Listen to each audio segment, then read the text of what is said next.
Operation सिंदूर में पाकिस्तान ने जीत का दावा किया और दुनिया ने मान भी लिया, लेकिन 60 सेकंड में तुम्हें वो प्रूफ मिलेगा जो 10 दिन पहले खुद चाइना ने टीवी पर दिखा दिया और पाकिस्तान के 1 साल से फैलाए गए झूठ का पर्दा फाश हो गया। लेकिन उससे पहले समझो हुआ क्या था। 7 मई 2025 को इंडिया ने ऑपरेशन सिंदूर में पाकिस्तान के 9 टेरर साइट्स को तबाह कर दिया था। क्यों? क्योंकि आतंकवादियों ने पहलगाम में 26 बेकसूर लोगों को मारा था सिर्फ धर्म पूछकर। उसका बदला था ऑपरेशन सिंदूर। लेकिन कुछ ही टाइम में पाकिस्तान ने एक झूठ फैलाना शुरू कर दिया कि हमने इंडिया के 3 राफेल गिरा दिए। और हद तो तब हो गई जब ट्रंप ने अपने हिसाब से नंबर बढ़ाना शुरू करा। कभी 4, कभी 7, कभी 11 राफेल गिरा दिए और वेस्टर्न मीडिया ने पाकिस्तान की साइड दिखाई बिना सच जाने। लेकिन यहाँ एक प्रॉब्लम थी, पता है क्या? पाकिस्तान के पास एक भी सॉलिड प्रूफ नहीं था और ऐसा भी नहीं था कि इंडिया इस झूठ के खिलाफ हाथ पर हाथ रखकर बैठा था। इसका जवाब इंडिया के सीडीएस जनरल अनिल चौहान ने दिया कि पाकिस्तान के 6 जेट्स का क्लेम बिल्कुल गलत है। और इसके साथ ही एयर चीफ एपी सिंह ने अक्टूबर में कंफर्म किया उल्टा।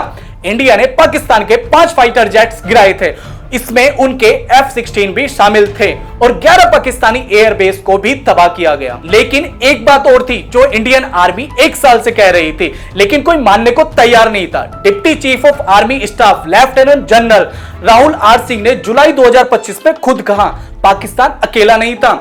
चाइना लाइव अपडेट्स दे रहा था, तुर्की ड्रोन्स भेज रहा था और हमने एक बॉर्डर पर 3 दुश्मन फेस किए।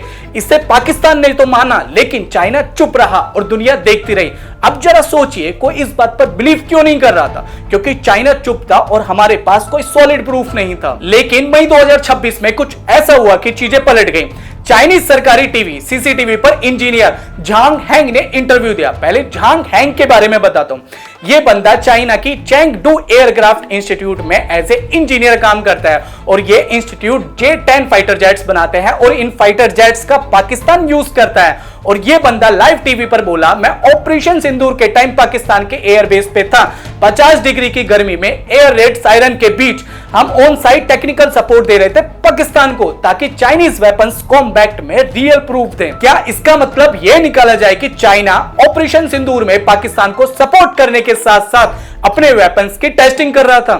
और ये ऑपरेशन सिंदूर अभी भी चालू है। अगर अगली बार अटैक हुआ तो इंडिया 1 से नहीं 3 देशों से अकेले लड़ेगा। और इसके साथ ही इंडिया को ऐसी कौन कौन सी चीजों पर ध्यान देना चाहिए ताकि इंडिया इन तीनों से एक साथ लड़ सके? कमेंट में बताओ और वीडियो अच्छी लगी हो तो शेयर कर देना और फॉलो भी कर लेना।